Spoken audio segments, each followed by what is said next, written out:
to a new episode of Business Meets Life. Today I'm here actually with a friend from Shanghai. Yes, we don't look very Chinese, right? But let me quickly tell you a little bit more about Fadir. So Fadir is a globally experienced legal professional, entrepreneur, and governance specialist with a unique cross-cultural background spanning from Ukraine, United States, China, and Australia. Trained in criminal law and having studied at leading institutions, including the University of Queensland and Harvard University. Fadir brings both academic rigor and real-world insight into how systems, law, and societies function. He spent over 7 years in Shanghai, like me, where he founded and ran a corporate training company. Shoot, we have so much in common, right?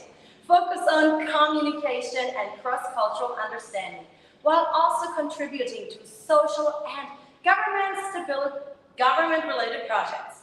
Certified by the United Nations in peace, justice, and monitoring government institutions, Fadir has developed a deep expertise in understanding how different political and economic systems operate and what drives stability within them.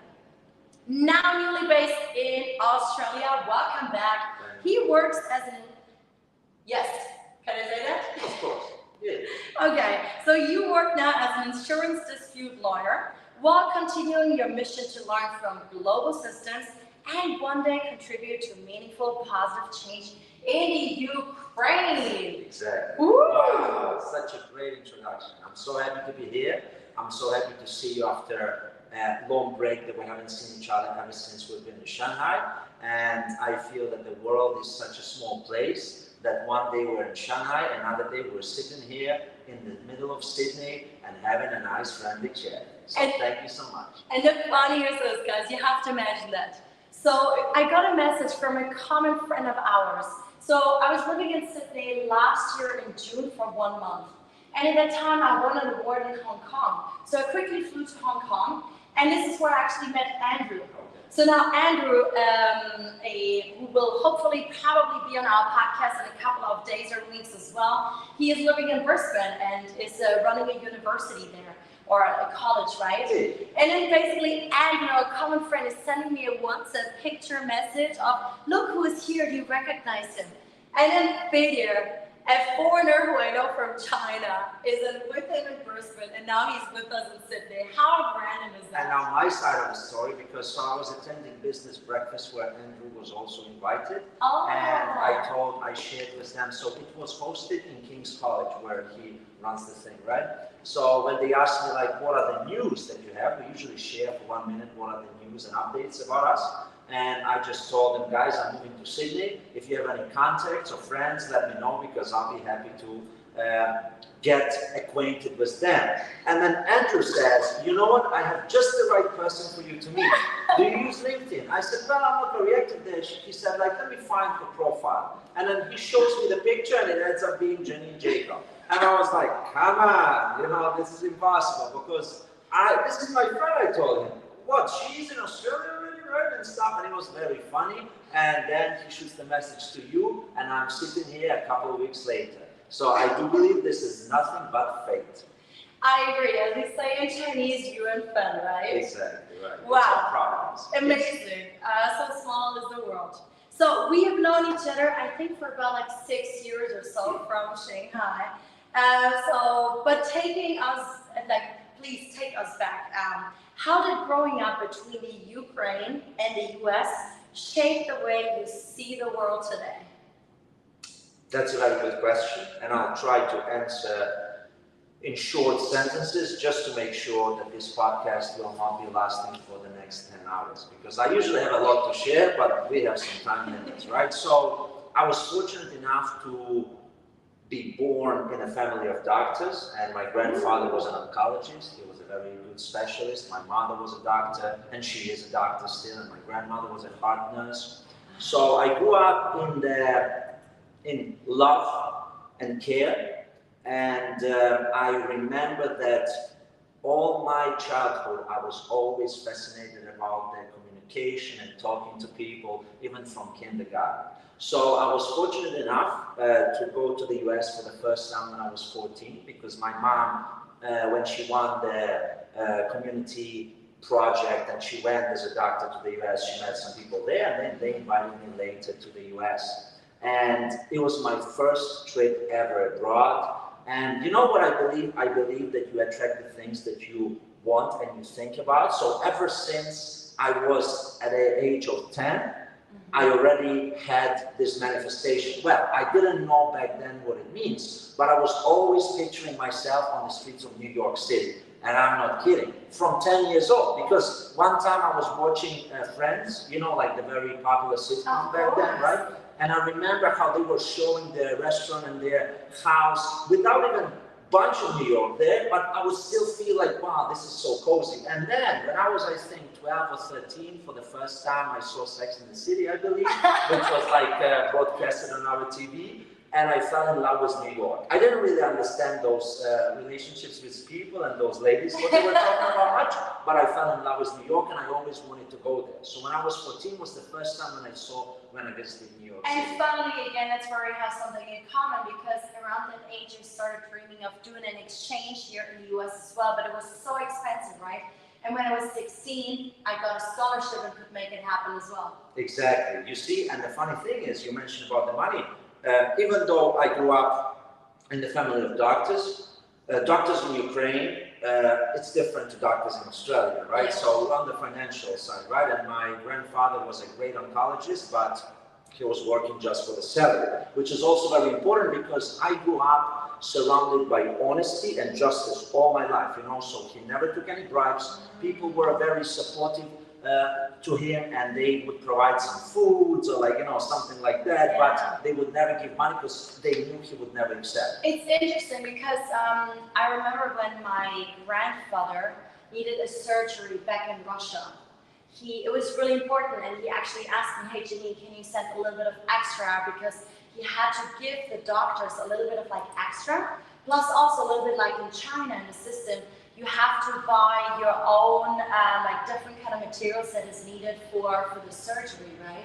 Or even like where you lay on the bed and things like this. Yeah, so like the proof of my words is my grandfather had a car and he had an apartment, but apartment was given to him by Soviet Union government back then, and the car was purchased. It was the cheapest car on the market that they had. But even though he was the head of oncology department in the whole hospital, you know, Wow. so they were always showing me how hard work and resilience can make you successful. So grandfather for me was a very big role model from the very beginning of my early childhood. So getting back to the US, when I moved to the US, before I moved there, I was a shy and reserved kid. No way! Yeah, you know, I don't believe that. Yes, and even though I loved communication, I found it hard to socialize with people. But then going to US on my own, when I was 14 years old for the first time, and appear in the environment where I just had to figure it out because, well, I need to talk to people. First of all, my English was good because I went to a not good school, but it wasn't good enough to understand the words that are coming out of American people's mouths. You know what I mean? So that's what it is. But still, I tried my best, and that experience started shaping me. And one of the big mentors that I had in the US, who was a professor at Harvard University, he was a psychologist, so I've learned a lot from him even back then in the day. And then I had an amazing chance to study in high school there because I got a scholarship as well, and that's how my American history and relationship began. So when I went back to Ukraine, even though I speak fluent Ukrainian, people would still ask me, where are you from? Because I was always happy, smiling, talking to people. I had more like a Western vibe, where Ukraine was a little bit still back in the old times. That's what it is. It shaped me a lot as well during that time, right? Like being in the US, especially if you're in a place that is more open-minded. Yeah, I feel you. Yeah, so it was like this, and then you see how they say when it comes to traveling, you just have to start. So when I was 14, I just started traveling, and then here we go. Next year, UK, then Germany, Poland, Czech Republic. Then I went to Dominican Republic. I went to Emirates. I went here, there. Wow. I went pretty much all around the world. Then I even ended up in Micronesia, which is out of nowhere. These are like deserted islands, you know. Wait, how old are you again? It sounds like it sounds like that, right? But I was very fortunate to be having these kind of experiences, and I believe, what I believe is that if you're following your path, everything will fall into the place. So Japanese people, they have something which is called ikigai. I'm not sure if you're familiar with that, right? So this is where you're in the center and you have to figure out what are you good at, what people think you're good at, and what brings you money. And somehow communication always brought me friendships, always brought me money, and always brought me through all of these countries. That's what it is. But again, it was mainly shaped in the US because it was the freedom of speech. I was there by myself, and ever since I was 14, I just had to figure out on my own what to do, because if I didn't, then I would be just left behind, and it wouldn't be good, right? Plus, that mentor in the US was always pushing me and telling me, Fedir, you gotta get out, you gotta talk to people. And I was copying a lot his behavior of what he was doing, so that's how he shaped a lot my outlook on the world nowadays. That is amazing. I've had the same experience, but it was so good that you had this kind of like mentor basically. And as we coaches or an LNP or so, how we learn, like you were modeling. Like I remember now that I do a lot with AI and marketing and also help a company scale, like the idea is always to model someone. I wish somebody would have told me this at an early age, right? And that's exactly what you did. You modeled someone else to really like fit in. Amazing. So you also mentioned that you have studied like at those top institutions like the University of Queensland and even somehow Harvard University? Well, that's what I believe. I believe it was also a providence, because when I start telling you how it happened, you would never believe it. So I was admitted for this scholarship to this research program where they were studying Ukrainian-Russian war. And yet I arrived there when the admission already closed 2 months after that I arrived. And so I arrived in April, admissions were closed in February, and somehow I got in. It's a very long story. Again, it's going to take 15 minutes to tell you everything, but I'm just telling you that I do believe that when you're on the right track, and ever since I was 17 years old, I knew exactly what I want to do in my life. So somehow, every time I was trying to do business or open a restaurant or do other things, it never worked out. I always failed.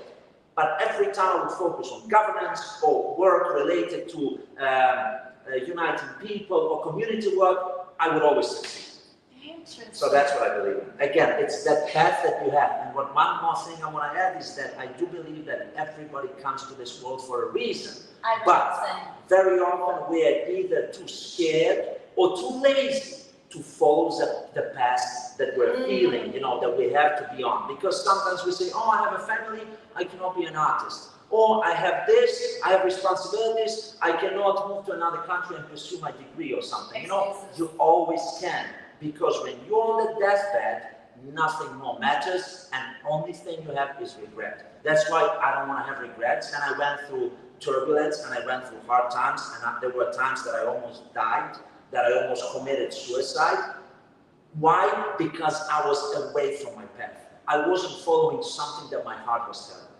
But again, let's just check that. Thank you for opening up about this, and yeah.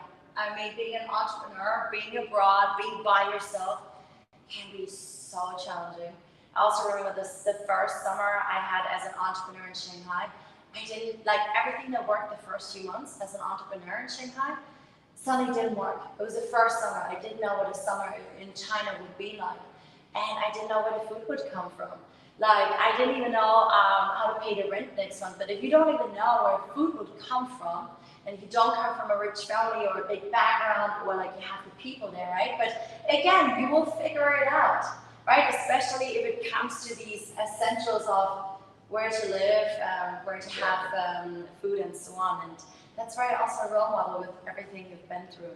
So going back to exactly these like study moments and like here in Australia and in the US, what's one moment during that time that fundamentally changed how you understand a functioning system?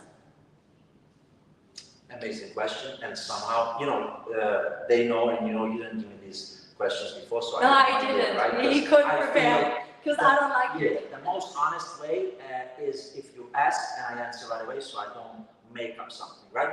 So I remember back in Harvard, I had a professor that was teaching us a topic related to political science, right?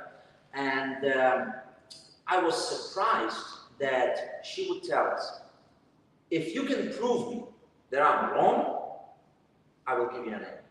So even if you think that you're right, but I try to challenge me back. Because remember, I grew up in the society in Ukraine where your parents tell you, you do this, and this is how it should be. And this is normal there, right? Because it comes from, like, you know, Soviet Union, influence and stuff like that. So when I went to the US already later, not even in high school, but like later, and I had a chance to study in that fabulous institution, I saw how sometimes I really disagreed about what she was telling, because remember, she was teaching, her grandparents came from Ukraine, but she was like a second generation American. So she wouldn't see Ukraine as I saw it. And I was already by that time 25 years old, so I was in my conscious mind, right? So I was very surprised she would see some of the perspectives in this strange way that I would generally disagree. And the funny thing is, I read very little books there because sometimes we had to read like 5 books or publications for tomorrow, and it was very difficult, so I just couldn't keep up. But because I was always defending my point of view, at the end of like this final thesis or whatever, I got A- without even really like studying that much, to be honest, right? But I was surprised how they value your thinking. Not how well you follow the rules, but how much thoughts do you put in the things that you're saying, and how well can you prove your point? Yes. Hello to our viewers right now. I can see we have a few people from different countries joining here. That's amazing. Thank you for sharing this. Yeah, I think critical thinking, I mean, we are corporate trainers, and in China, we had to teach that, train that a lot to high school, university students. It's not like a very common in the education system. So now you've recently moved back to Australia. Of course, it's not your first time in Australia. You are familiar with the country and the culture, but still, what surprised you most about how things operate here if you compare it to China, to the US, or maybe the Ukraine? Well, first of all, I think that the biggest difference is how chill people are in general, but how well the country is functioning. And even though I can hear very often people say, oh, Labour Party is wrong, or like Liberals are wrong, this is wrong, that is wrong, my main answer is, hey, do you want to go to my country and see how it is like there? You know, so here, it's very well organized. People have self-respect, and because they respect themselves, they respect others. But also the rule of law is above everything. That's why people are actually follow the laws. And I strongly believe in any country of the world, by living in all these different countries, I've noticed that people are pretty much same everywhere. There are good people, there are bad people, there is everyone. But if there is a strong governance, if the rule of law is present strongly in the country and people follow it, only then the country can succeed. So no matter how many resources you have, no matter how rich the country is, no matter how smart people are, if you don't have the rules and regulations, nothing will happen. I'm rereading now a book by Lee Kuan Yew, From the Third World to the First, and he's my true inspiration, so he is my imaginary mentor, let's put it this way, because I always read the book. I've never met him, right, and he passed away in 2015, but I was always fascinated by the way how he brought Singapore from ashes, basically, from the ground up in 30 years, and you can see Singapore as Singapore is right now. And I've been to Singapore a couple of times, and I've spoken with people in Singapore, and they truly admire that leader. Why? Because when he came to Singapore, back from Cambridge, I think, yeah, he studied at Cambridge, I believe, right? He created the system where people had to follow laws. And yet he was criticized heavily for being too strict or too autocratic or stuff like that. But you see the results now. So yes, the path can be rough, but you see the results. I was just thinking, okay, I need to open a new company abroad. And I was considering a year ago Dubai, right? I mean, we see the struggles in Dubai right now because of the surrounding countries.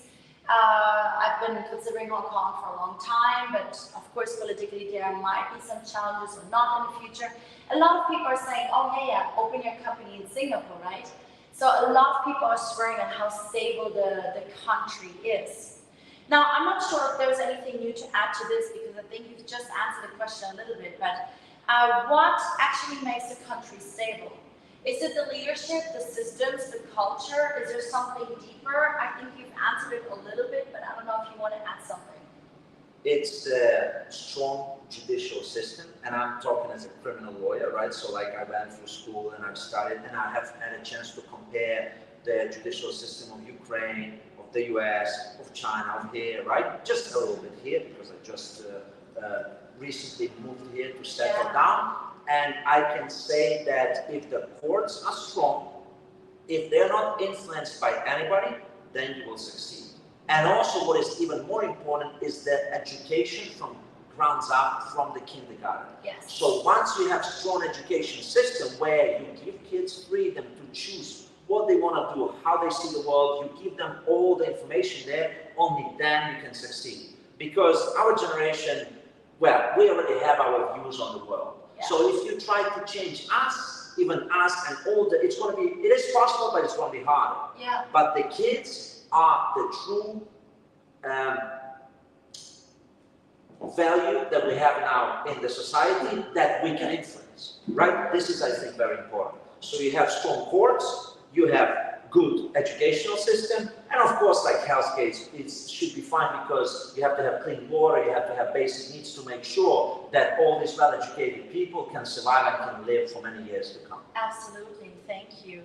So you have seen very different governance models. What is one thing that China does better than Western countries that people don't openly talk about? Because in the news, we always say a lot of really bad things about China, a lot of prejudices. Same, of course, with Ukraine and Russia and whatever is happening now with Iran and so on, right? Well, that's a very good question. I think the best part about China is that when they say something, they follow up on it, and they make it happen. So what I mean is, for example, they come up with the law. You shouldn't have drugs in the society. Mm-hmm. Can we talk about drugs? Yeah, sure. Yeah. So in Shanghai, back in the day, it was flooded with drugs. In 2018, when a new leader came to Shanghai and he had the order from up there that the drugs should be taken out of Shanghai, 1 month later, no drugs. You go try buying drugs now in Shanghai. Those were radical times. For everyone who has not lived in China at that time, this could, for example, mean you go dancing to your favorite club or in this nightlife area, which again is more like a Western style of culture. They would literally come in the club, take 300 people out, test them, and they were radical. Some people literally, even women, got parts of their hair shaved off, and if you were basically like taken, if you gave a name of somebody else who's using or buying or selling it, you could save yourself like this, right? So, but yeah, it worked, as you said. So the government, in other words, we can say, this is just one example, and I can have tons of examples, right? But this is like the most strong one that I remember that I was surprised with, right? Mm-hmm. So when you have the willingness of the government to follow up with the laws, because like, you know, Ukraine, US, Australia, China, we all have laws and regulations. Yeah. Every country has very strict laws. The only difference is how well you follow that law. And what's going to happen to you in case you don't follow. Can you bribe somebody and escape following the law? Or there is no negotiable things where there is a law and you have to follow it. And if you refuse to follow it, jail. Yes. Or, well, I'm against death penalty, to be honest, but I think a strong judicial system, coming back to my previous words, means that if you convicted a crime, you go to jail. There are no ifs and buts about it. If you kill somebody, you cannot pay your way through. You have to go to jail. Yeah, so yesterday I got invited to like the federal government, I don't even know how you call this, but it was a pre-Easter party, right? And I was even able to see, like, for Anzac Day, they were like the soldiers were already practicing like the parade and music and so on. And I remember that my friend, he was telling me that if you do a lot of like community service here in Australia, you can collect these, I forgot the correct term of this, like government points somehow. So if you have, even if you're like part of like the federal system, but let's say you commit a crime, I don't know, you sell a machine gun somewhere later on, and you actually go into prosecution. If you have collected, I can't remember if it was 20,000 or 60,000 of these points, then you can eventually escape and you won't get prosecuted. Right? So again, there's like, we are global citizens, right? So we are like, Fidya and I, we're not like judging or anything else in here. We're not like a party of like one or another. Which now brings me on the flip side, right? We spoke about like good things in China. Now looking at what is like one fundamental strength of Western systems that countries like China or the Ukraine could learn from, in your personal opinion? That's a very good question. And I will not be very positive here, because I do feel that the Western system is failing. And the term that maybe is out there, but I'm not sure, that I came up with recently is, it has to be dictatorial democracy. Ooh. Which sounds... Dictatorial democracy. Sounds So, like a mix. Well, because to me, for example, we take Singapore, what I've mentioned before. Dictatorial democracy. So they're very democratic, but whatever Lee Kuan Yew, whatever the top government says, you have to do.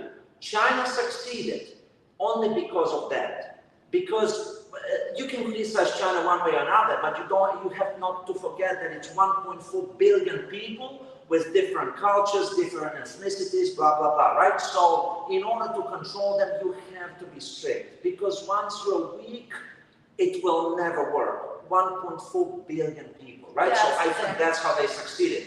I do feel they are becoming quite democratic, because me as a foreigner living in China, running my own business, not a single time anybody asked me for a bribe. So when people tell me China is corrupt, I was like, guys, I was running the company. You know what they did? They said, Fedya, if you want to set up a company, we will give you benefits for the taxes, benefits. Just come and do business. And remember, I was always a small business owner, so I was not some millionaire, right? On the other hand, they didn't even have to care about me. But they gave me all the chances and all the equipment, all the things, all the means to successfully run a business. Sure. Coming back to your question, what I think is good with the Western system is that they're changing now, looking at the example of Singapore, looking at the example of El Salvador with Nayib Bukele recently. First West was criticizing him, but now all South America is learning from him. I think he's a very strong leader to follow. So West is changing now, because back when Kennedy was still alive, I do believe that Western system was growing and everybody was so happy. After those incidents happened, I think everything started going down. Even in the West, people started being more reserved. They know they cannot trust the government 100%, because we all know that Kennedy wasn't just shot by a crazy guy or whatsoever, right? So I think people lost the trust in the government in the West.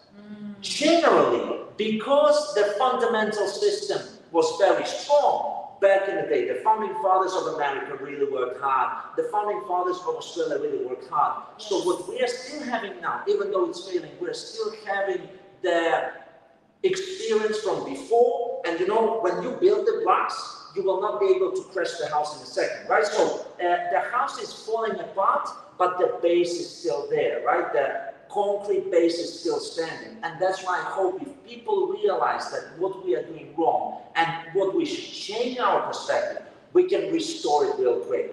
But if we keep doing in the West what a lot of politicians are doing now, and how they're juggling on the feelings of their voters just to get more votes for the next election rather than sticking to your word, sticking to the main principles, I think the West will keep failing, and countries like China, Singapore, El Salvador, they will keep booming and going only up front, in front of the United States, Australia, and all the European countries like Germany, Italy, and France. Yeah.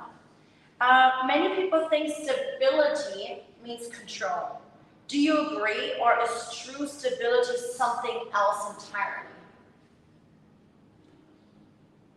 I do believe that it has to be controlled, because stability means everybody is working hard on something. Yeah. But in our core, people are generally, I believe, quite lazy. So if you don't control them, well, some of the people, of course, will be still working hard doing things, but we're talking about majority. Yeah. They will start slacking. So if you don't control people well, it's going to fall apart. Taking an example, I have a great example comparing China and the Western world. In China, there are no homeless people on the street. It is stability, but it's control. Because if you don't want to work, you either go to jail or you leave the country. Emirates does the same thing. Have you ever seen homeless people in Dubai? No. First of all, they cannot physically survive there. Second of all, the government is controlling it. Look, I come to Australia, I go to Melbourne, I go to Brisbane, I go to Sydney. People are sleeping on the streets. And some of these people, not of them, all of them are mentally challenged or whatsoever. A lot of them are just drunks who want to take it easy. They want to take advantage of the system here, of the, there is like the government funding that you get every month. The government gives you some kind of money and stuff, right? So they take control of that, they take advantage of that, and then they say, why should I work? Government is still giving me money, right? I think this is wrong. I think stability comes with somebody watching over your back and making sure if you start slacking, they bring you back to work. Interesting. So you're also like certified by the United Nations in Peace and Justice. What's one uncomfortable truth about global institutions that most people don't see? I don't know how you come up with these questions, but they're fabulous. Thank you. So, having a chance to observe UN a little bit and all this, like, kind of non-profit organizations, I came to a conclusion that unfortunately, on every dollar that you donate to help poor kids in Africa or to help somebody dying from cancer through the non-profit organization, only 10% is actually reaching the receiver, so the person who needs help. 90% is settling, not through corruption, right, but it's settling in the pockets of workers, offices, business class flights, five-star hotels, fancy dinners, which is there. But what I believe, if you want to have a fancy life, you know what you do? You go and start your own business, become successful. But if you work for the UN, or you work for these kind of institutions, or especially for the government, you become a servant of the people, you choose this path. And yes, you have to have a decent life, but you don't go there for money. Unfortunately, what I've noticed, that a lot of people want to join UN, they want to work there, just because it gives them privileges, such as fancy flights, good hotels, good treatment, which is wrong. You become a servant, you serve. Public service does not mean you're going to be driving Bentley or living in a luxury Miami villa. Public services, you have a decent house, you have a decent car. Yes, you might have a driver because it saves your time and stuff. Yes, you might have somebody who helps you cook at home, but this is no luxury life. And unfortunately, all these big companies are taking advantage of it and they're using money in the wrong way. I mean, we're very, very far away from the 2030 goals that the United Nations wanted to achieve with the sustainable goals, right? I mean, we haven't even achieved one single one, and we're far away from there. Actually, let me quickly check our visitors here online and a few of the comments before I go back to my own list. So we had Persons in here signing a lot of agreements and saying sometimes the hardest part isn't the regret itself, It's learning how to sit with it, trying to face it one small step at a time. I personally agree with that as well. Thank you for sharing. We have a question in here actually from Mark Jonas. How can I stay grounded and disciplined like how can I stay grounded and disciplined like strong institutions do, even when my personal life feels uncertain or chaotic? Wow, what a great question. Thank you for sharing. I can answer, right? Yes, please. What I usually do, I have a goal that I want to achieve within 20 years of time, but I'm focusing on what I'm grateful for today. Gratitude is very important. Yes. But also I'm focusing what can I do as well. Yeah. I'm a spiritual person. I believe in God. And I feel that you have to work as everything depends on you, as hard as you can, as everything depends on you, but you have to live like everything depends on God. So, in other words, you have to trust God, but you have to wake up in the morning, you have to write a daily plan. And for me, for example, I don't like reading, but I try to force myself to read. So I read 10 hours every week. You know how I do it? Wow. I have a list, so I write today's date, for example, 30th of March or 30th of November, and I write all the little times that I've read. So today on the way to this podcast, I was taking a train, I read for 15 minutes. In the morning when I woke up, I read for 15 minutes. And then by the end of the week, if I see I'm still missing 2 hours of reading, so 8 hours I've read and 2 are still missing, I sit down and I was like, hey, Fedir, you don't have to read, but this is your future. You sit down and you read. Because there is a reason why we have to read. And I catch up on these 2 hours. But why do I catch up? Because I have it written. So answering this guy's comment, I think the easiest way, you have to write it down. You have to have a solid plan. You don't have to punish yourself where, oh, if you didn't read 10 hours, for example, this week, you're like, oh, I'm such a bad person. No, you try your best. Try to read 9, 8, 7, but try to push it to 10. And I'm telling you, 1 week will go by, 2, 3 weeks, and then after 1 month, you will be able to achieve this. Which is interesting to see all the successful, not all, but many successful business owners, CEOs, executives. The reason why they're so successful is they read a lot. Many of them read a lot of top books. And to be honest now, this is only day 6 of me doing the 30-day daily live podcast. By the way, guys, if you enjoy it, please subscribe to my YouTube or Spotify, and also send it to your friends. Sharing is caring, right? I've been learning so much about now today with you about governments, institutions, about AI, about love and relationships, and so on. It's crazy. It's actually, for me, I'm more like a person who watches trainings online than reading nowadays. It's a different way of educating yourself, but it is an immense growth. And to be honest, for me, it's also like doing this podcast, it's like instead of paying for Harvard or all these, I have a double master's degree, right? I spent so much money in coaching and getting trained myself, but it's like free education, right? So thank you for that. So I learn from you, you learn from me, it's mutual, right? Absolutely. Everybody who comes to your life, they teach you a lesson. Yeah. Good lesson or experience or whatever, you still get a lesson, and you have to take it with what? With gratitude. Yeah, I love it. I'm a big practitioner of gratitude as well, and sometimes you forget about it. Now, I want to pull my questions aside. I would love to know a little bit more, something you mentioned earlier, in terms of you having these challenging times where you were even considering suicide, and we all have been through challenging times. For example, when I was 14, my stepdad committed suicide. It was back in Germany, and then a lot of my mom and I were faced with a lot of, lawsuits from the family.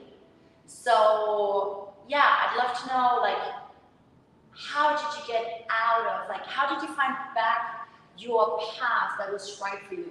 How did you get away and hear yourself, or however you would call it, that you're not thinking of committing suicide anymore? Because I think another reason why I do this podcast is because I think people actually need role models.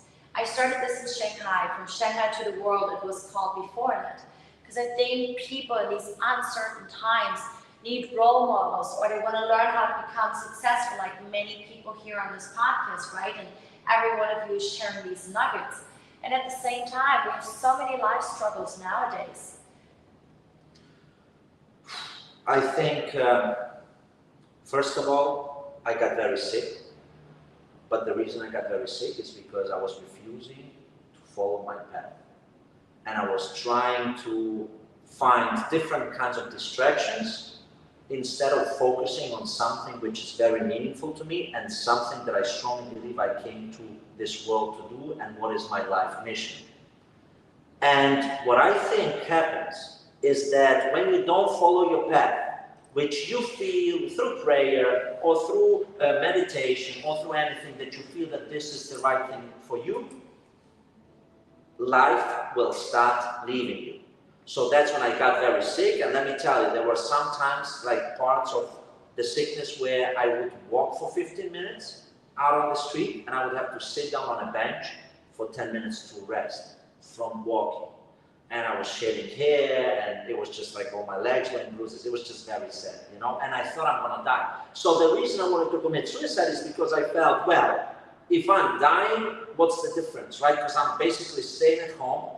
I started losing business back then, so I had no money to go to the doctors. So I went to the doctors to check, and they told me, oh, this scary, that's scary, right? But I had no money, no means for operation. I didn't really want to go from China to Australia to see my mom because I know that she would have to pay money because I didn't have insurance, right? And I didn't have insurance here, so I was definitely dying. But then when I took that knife and I thought like, well, I saw in the movies like people cut their veins, maybe this is the way to do it. I just couldn't do it because it seems it's easy when you think about it and you say like, oh, I'm going to kill myself. And now I always say, well, you go try. Because it's not that easy. Because deep inside of me, there was this fire and urge and voice telling that you have to live. And then I get down on my knees and I start praying and I say, God, if you don't want to take me, help me. Because I cannot kill myself. I know it's a big sin, but I don't know. It's just nothing happens to me. So like I'm sick, but I'm still not dying. And I thought I'm going to be dead already, and then I don't because I see how all my system is failing. Well, when you're sick, you know you're sick, you know. And I see all my eyes are very yellow and stuff, and it's just like you wake up in the morning, and you keep yawning, and you don't have energy, and you wake up and you feel like that you're just about ready to go to bed. And I was sleeping 12 to 14 hours daily. And yet I wasn't sharing it with anybody. So the scariest part is I was there on my own because I'm usually very independent, right? I grew up as an independent kid ever since I was little, so I didn't want to share because I don't like to ask for help. Oh, we have another thing in common here. You see, and that's when it happened. And then ever since that moment I prayed, I remember the next day I wake up and I had a strong urge to do 100 push-ups. And I did 100 push-ups in 1 hour. Well, obviously with breaks. But remember, before I was walking on the street, I would walk for 15 minutes and 10 minutes I had to sit and rest. And then slowly I started building up, and then something happened. All of a sudden, I'm ready to go. I started hiring some colleagues again, some money starts coming in, don't ask me how. But obviously it didn't fall from the sky. Yes.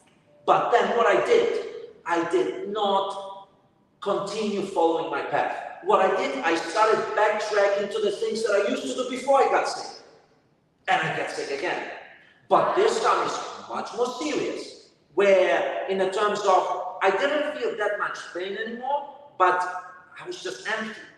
And then visa in China is cancelled, that is cancelled, this is cancelled, and then I have nowhere to go, so the only place I have to go is to go to Australia. And when I came here, my mom didn't recognize me. And she was like, well, this is my son, this is scary, right? Because I have pictures of what I used to look like. So this happened just recently? Just recently, yeah. Well, so it was a 2-year process, right? So first I started feeling weird was March 2023, then May 2023. That's when I went to the doctors. Then May, June, July, August, September, and until end of October, it was exactly 6 months. I was walking on the streets of Shanghai.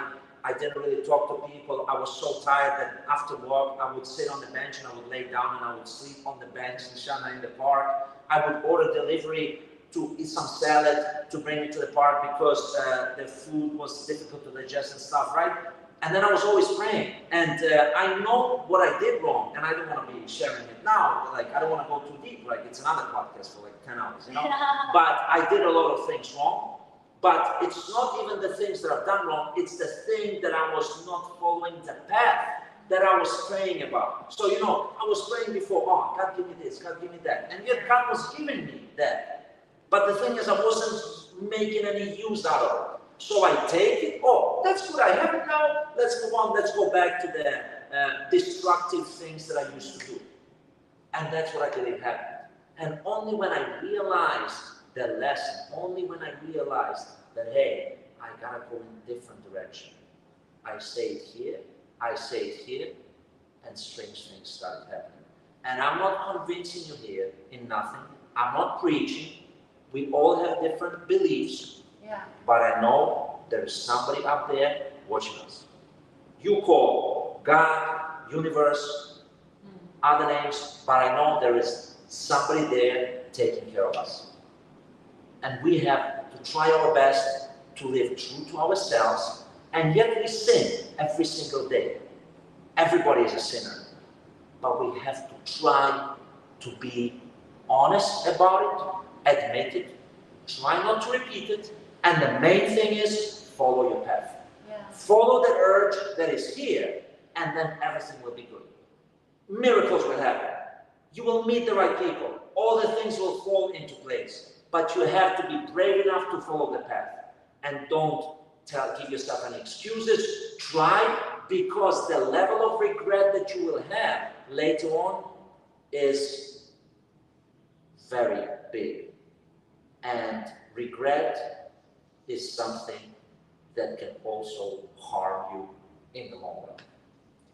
Wow, that was extremely powerful. Thank you for showing the vulnerability, opening up. There are no failures, right? I mean, this podcast is really about like people having also the courage to talk about what they maybe have done wrong. And I mean, we learn from everything. There is a purpose behind it, right? Yes. So I actually have 50,000 more questions for you, although that sounded like a perfect ending. But I still quickly would love to know, like, maybe 2 more things. How do you envision your life now in the next 2 to 5 years? What are you working towards? What are some of the goals? I don't know if you're allowed to share this. I will share, that's okay. So the way I see it, I do want my country of Ukraine to succeed in the future. And I'm very honest about it. And I believe that the future of Ukraine is also behind the people who will return there and help rebuild it. And yes, I'm not fighting war now. And somebody is pointing fingers at me. It's like, oh, if you're so smart, you go fight the war. Yeah. No, we will not get into that, I admit. But I know that as much as I could, I was always trying to help people there. I will not get into the details there, it doesn't matter, right? But I do believe that people who were born in Ukraine or their parents were born in Ukraine will one day come back and will change the system. Because Putin is not the only flaw of what's happening in Ukraine now. Yeah. And I have many, many evidence of what is really happening there, and we also have a lot of troubles on our own. So the biggest enemy we have in Ukraine is us, is ourselves. It's not Putin, it's not Trump, it's not all these other people, it's ourselves. And until we realize it, and until we are ready to admit it, nothing will happen. So I strongly believe 2 to 5 years, I think it's quite early. So this year, I'm working hard on paying back the debts that I have from my failed recent business. When everything started falling apart, paying back to people who supported me during this hard time. Next year, I'm launching a political party, and it's going to be, I'm going to finance it myself, And also I will collect small donations. So I don't want no big businessmen come to me and tell me, oh, we give you money for this, give you money for that. No, maybe they won't come. But if they come, I don't want to accept that money. Because I believe that public service should be funded by small parts of donations of people who want to change, but not by one big businessman. Because even though that there is businessmen will come to me and say, oh, I'll just give you money now, you don't owe me nothing, blah, blah, blah. One day they will return and they will say, hey, remember Fedia, or remember Jack, or remember Karen, I gave you that money, now you gotta do me a favor. Yeah, that's true, and especially also in China, that's the system, the culture. And that's how it works. Yeah. So for me, I will start doing it, and again, I don't say that it's gonna happen, that we will be able to change it. But I strongly believe that one thing we have to do is at least try. Because I love my country dearly, I only hold one Ukrainian passport, even though my mother is Australian, and I had tons of chances to obtain Australian nationality. I was so long in the US that I was able to get the papers from there, but I have Ukrainian passport, I'm very proud of my country, and I'm not proud that I'm running and saying, oh, screw this, screw that, like, you know, oh, Ukraine is like the smartest. No, I really want to make a change in the future, and I hope there will be people who will also want the same thing. And only as one body together, we will be able to bring a true change into our country and really help to rebuild it.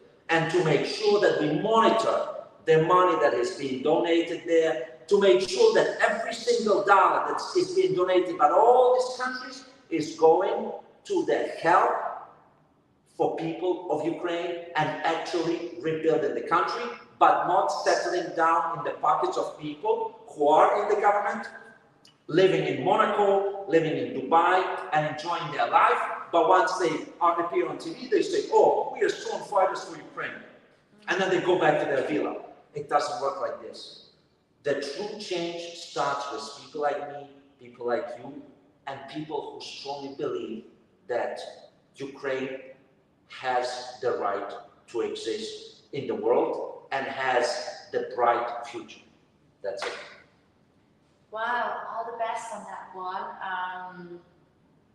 I definitely recommend you. I was just interviewing Ronnie Castillo. He was running for president in Costa Rica. I actually met him at the same award ceremony where I met Andrew in Hong Kong last summer. So definitely watch an episode. Just posted it about 2 weeks ago.